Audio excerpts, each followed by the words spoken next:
Olá pessoal, sejam bem-vindos. Aqui nesta aula nós iremos ver sobre o renderizador Eevee. Em resumo, o que é renderização? É o processo onde será pego todas as configurações feitas e vai ser transformado em uma imagem ou vídeo ou algo visual, como está acontecendo aqui em tempo real. Um jogo é uma renderização, você está vendo tudo ali em tempo real, luz, sombra,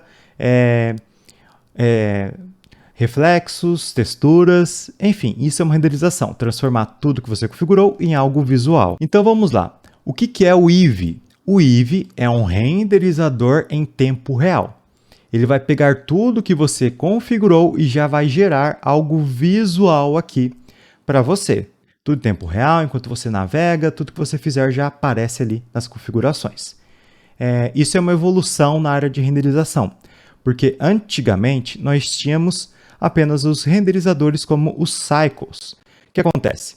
Começa a renderização ali em uma etapa e vai refinando com o passar do tempo. Voltando lá no Eevee. O Eevee é um renderizador do tipo Ray Tracing em tempo real, que em resumo, o que é o Ray Tracing? É o traçado dos raios. A luz ela vai entrar aqui no seu ambiente, no ambiente 3D, vai bater no que ela encontrar e vai desenhar no pixel ali para a câmera visualizar. Então, a cada momento que você visualiza aqui, meio que processa o visual, a renderização com base no seu ponto de vista, certo? E qual que é o legal do Ray Tracing? Você define cada uma das coisas que você quer processar, como vai ser o visual de cada detalhe. Vale ressaltar que o Eevee é uma evolução, tá? O Ray Tracing, até alguns anos atrás, não funcionava em tempo real. Então, nós temos renderizadores que não são em tempo real, beleza? Agora, o Cycles é um renderizador do tipo Path Tracing. E ele funciona da seguinte maneira. Ele começa com uma amostra e vai refinando, gerando mais amostras com o passar do tempo. E o render vai ficando cada vez mais nítido. Ao contrário do Eevee, o Cycles sempre vai gerar um render o mais condizente possível com a realidade. Em resumo, aqui no Cycles, a luz ela vai cair no ambiente e vai saltar várias vezes, buscando se assimilar ao mais próximo do que acontece no mundo real. No mundo real, a luz não bate em uma superfície e acaba. Ela vai saltar várias vezes. É uma iluminação global, tem iluminação indireta. Então, enquanto aqui no Eevee, nós temos que configurar como vai ficar cada visual, cada renderização de cada parte. Então, nós temos que definir como irá ficar. Já no Cycles, não. O princípio dele é buscar ser o mais realista possível, ter comportamento como o do mundo real. Então, vai começar com uma amostra mais baixa e vai refinando, vai processando novas amostras com o passar do tempo e vai ficando com uma imagem cada vez mais limpa. No Path Tracing, esses granuladinhos acontecem porque, conforme vai renderizando, meio que as amostras vão gerando informações meio que aleatórias. E com o passar do tempo, essas informações aleatórias, elas vão meio que se refinando com o tempo. Então, assim, tá certo que vai desenhar aqui de acordo com o seu ponto de vista. Mas só que no Path Tracing, a informação, a luz, meio que vai para todos os lados. E o renderizador vai coletando essas informações para ir construindo as imagens. Então, assim, a maneira como a imagem é construída é mais aleatória, é mais solta. Por isso que a renderização é mais realista, porque processa, vamos dizer assim, mais do que precisa. Processa mais informações do que precisa e vai, consequentemente, refinando com o passar do tempo. Enquanto no Ray Tracing você define realmente o que será processado, como será processado. E o legal, os materiais que você configura no Eevee também funcionam no Cycles, porque o método PBR, que é a renderização baseada em física, a maneira como configuramos as texturas aqui, com a cor base, rugosidade, normal, enfim, funciona na maioria dos renderizadores do mercado, utiliza esse método. Tem uma diferença de configuração nos métodos de PBR, principalmente aqui na configuração do Metallic, tem algumas diferencinhas. Porém, no Roughness também tem algumas diferenças, mas enfim, de maneira geral, o método PBR de texturização e renderização é similar em todos os renderizadores. Quais são os renderizadores do mercado hoje em dia? Eevee, Cycles, V-Ray, Octane, Redshift, Keyshot, Corona. Procure por esses nomes na internet que você vai encontrar vários renderizadores disponíveis. Então vamos lá. Aqui eu tenho o Eevee como a Render Engine, que é um motor de renderização, e nós temos as configurações aqui na parte de baixo. Começando pelo sampling, que são as amostras para fazer o render. Bom, nós estamos aqui com 16 amostras para fazer a renderização na viewport. Se eu deixo com 1, olha lá, ele vai processar menos informações, menos amostras. Consequentemente, não consegue gerar nem o efeito aqui da sombra suave. Muito menos o reflexo aqui de maneira decente. Então, quanto mais amostras, mais bem finalizado fica ali o efeito da renderização. E só um detalhe, aqui é o que vai aparecer na imagem final e aqui é o que você visualiza aqui na viewport.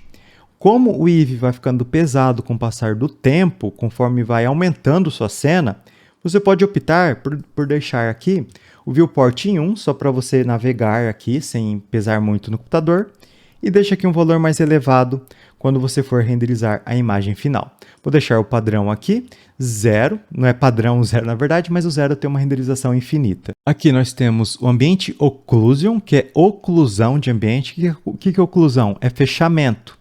O que acontece? Se você perceber, nós temos áreas escondidas aqui dentro do ambiente, certo? Áreas escondidas não. Nós temos cavidades, áreas que aparentemente não chega tanta luz. Então, quando nós ativamos o ambiente occlusion, olha o que acontece, ele deixa essas áreas onde supostamente teria menos luz, deixando entrando menos com uma sombra. Esse efeito aqui, ele pode ser configurado aqui por diversas configurações. A distância, é até onde alcança o ambiente occlusion. Quanto maior você deixa, mais escuro ali fica nas áreas onde tem objetos próximos. Lá no livro, lá no PDF, pessoal, eu explico o que essas opções aqui fazem, tá? Eu não vou entrar aqui em muitos detalhes, em cada detalhezinho, porque senão ela fica muito longa. Então fica bem simples de você ir lá ler lá no livro, tá?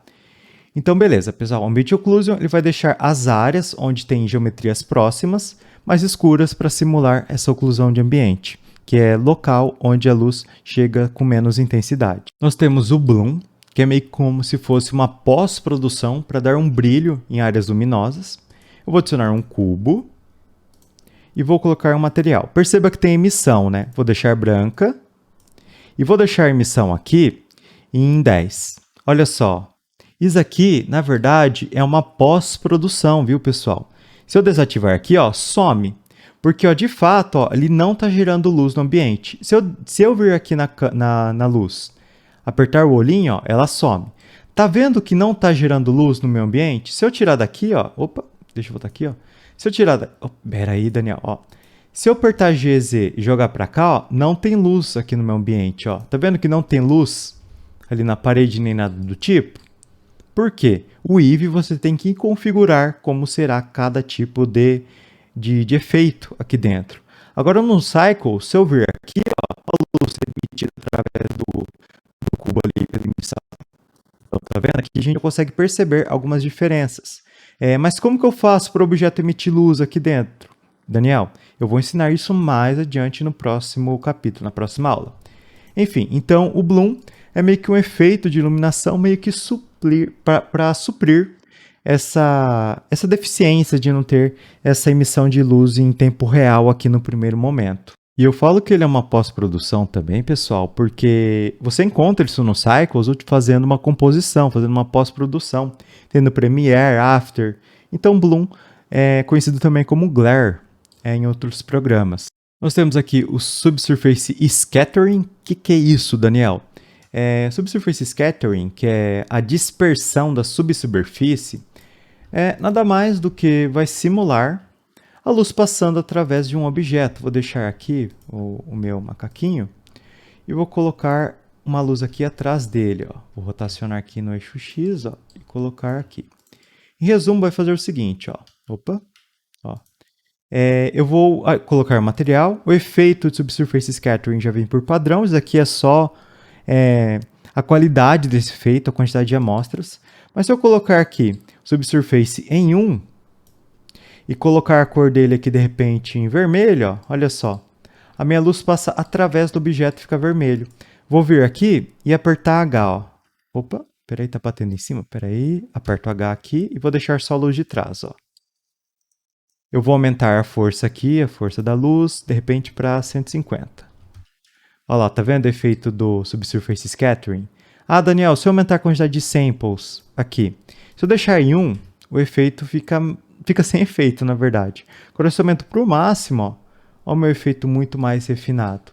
Vou deixar a força bem intensa aqui da minha luz. Vou deixar aqui 1000 watts. Olha o efeito do Subsurface Scattering. Você consegue perceber esse tipo de efeito no nosso mundo real em uma vela, chocolate, mel, colocar uma lanterna através do seu dedo. E lembrando que lá no livro também eu explico um pouquinho mais de como funciona cada um dos efeitos aqui do Subsurface Scattering. Nós temos aqui também o DOF, que é a profundidade de campo, que nós vamos ver no próximo capítulo. O Motion Blur. Isso aqui é para animação, pessoal. O desfoque de movimento é nada mais do que isso, pessoal. Ó. Quando um objeto, alguma coisa passa muito rápido pela câmera, gera esse desfoque aqui. Isso acontece também com nossos olhos, né? Se você passar sua mão rapidamente em frente ao olho, como o olho não consegue capturar, vamos dizer assim, muitos quadros por segundo, porque nossos olhos capturam uma quantidade determinada de movimento por segundo. E aquilo que ele não enxerga, ele acaba meio que autocompletando, gerando esse desfoque. Isso é o Motion Blur. Então isso aqui é para animação, caso você queira ativar. Aqui nós temos o Screen Space Reflections, que é para você ativar os efeitos de reflexão, para você refletir o ambiente. Por exemplo, ó, eu tenho aqui meu espelho. Ó, eu tenho um espelho e vou colocar aqui o Metallic 100%. E vou deixar aqui o... Cadê? Roughness já está zerado, né? Eu já deixei na outra aula assim. Ó, veja só. Se eu desativo esse efeito, ó, olha lá, some, não tem mais o reflexo. Esse é o objetivo aqui de ativar esse recurso dentro do Eevee. E note, ó, que dependendo do ângulo, da posição que você está, ó, o reflexo não fica tão legal assim. Porque o Eevee tem as suas limitações. Então, por exemplo, ó, se eu venho aqui e aumentar, ó, a precisão do traço, ó, ele vai ficar mais definido, ó. Tá vendo? O reflexo vai ficar mais interessante. Então, em um renderizador em tempo real, você precisa definir como irá se comportar cada uma das coisas. Lá no e-book, eu também explico o que cada uma dessas opções fazem e também coloco comparativos. E vale ressaltar, pessoal, que quanto mais efeitos, quanto mais recursos você ativa, mais pesado irá ficar aqui sua viewport e sua renderização, beleza? Então, por isso que é legal no Eevee, você vai aqui meio dosando o que você quer. Volumetric é a volumetria que você ativa aqui na sua renderização no Eevee, que é nada mais do que isso. É você conseguir colocar volume nas coisas, colocar poeira no ar, fazer frestas de luz. Porque quando você vê uma fresta de luz em um ambiente, não é a luz que faz aquela fresta, é a poeira que está no ar. Entendeu? Então, o Volumetric te possibilita trabalhar com esse tipo de recurso, poeira, fogo, e aqui as configurações destinadas a esses recursos. Eu não abordo aqui com tantos detalhes aqui sobre volumetrics, nem no livro, tá, pessoal? Aqui nós temos o Hair, que é para você ativar como será processado, renderizado, desenhado os efeitos de cabelo. Cabelo, em inglês, é hair. O Shadow, que nós já vimos em aulas anteriores, por exemplo, ó, tá vendo aqui, ó, o Soft Shadow está aqui olha lá, está ativo.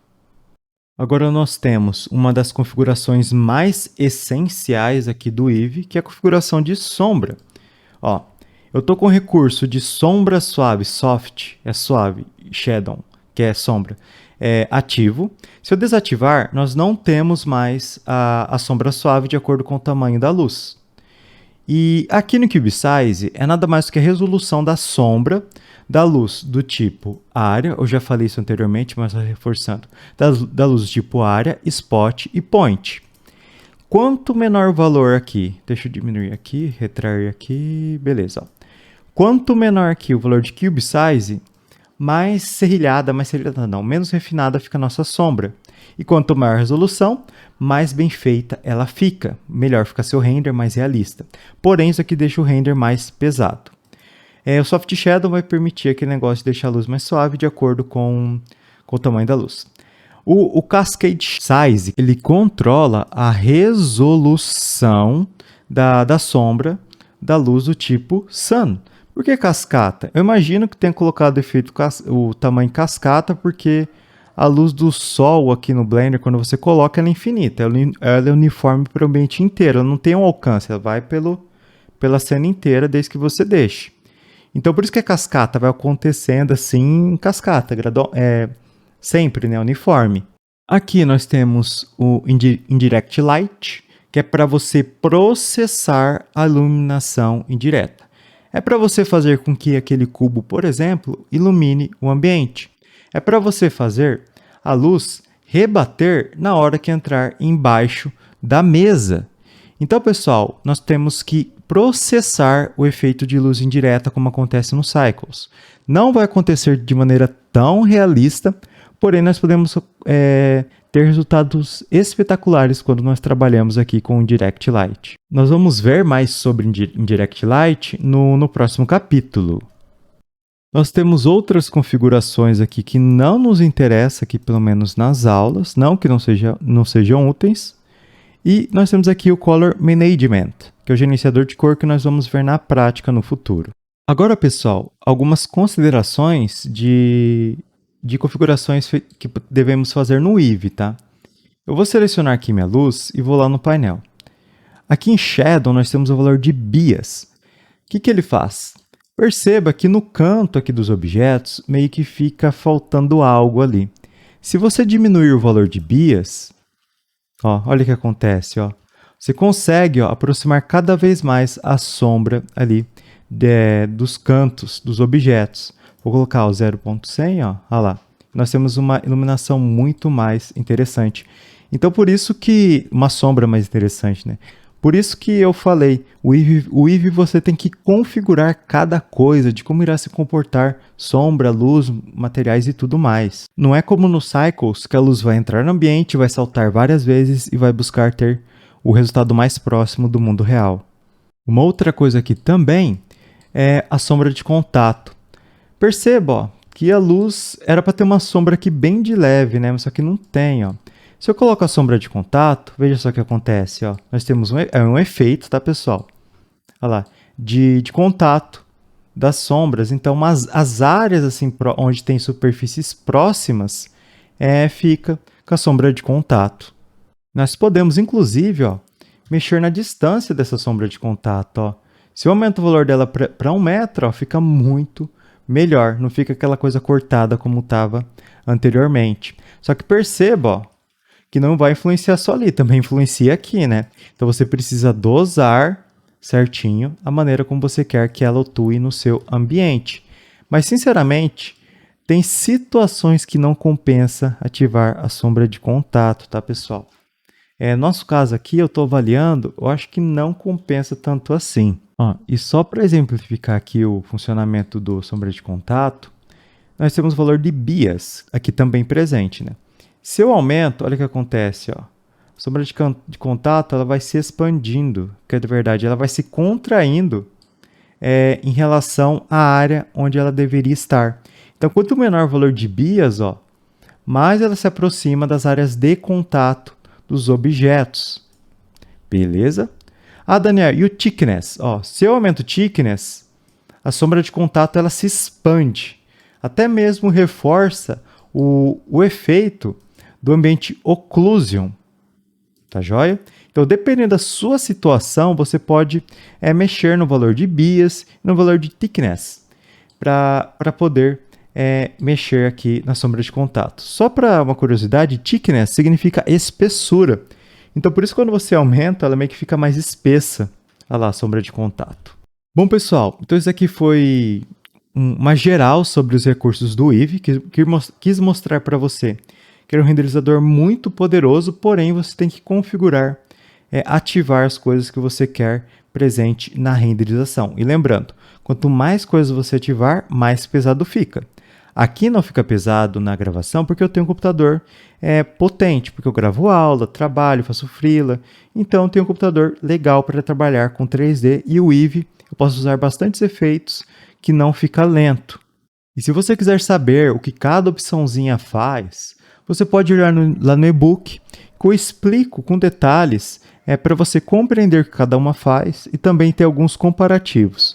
Eu não vou explicar cada uma aqui na aula porque é desnecessário e vai deixar a aula bem longa, porque são recursos que eu não vou usar aqui no nosso trabalho, porque é um trabalho mais estilizado, né? Não demanda tanto realismo assim. Então é isso, pessoal. Nós terminamos aqui esse capítulo. Na próxima aula nós vamos ver mais sobre o Eevee. Eu vou desativar a sombra de contato, porque sinceramente eu não gostei do que ela fez na minha cena. Mas então é isso, pessoal. Até a próxima aula.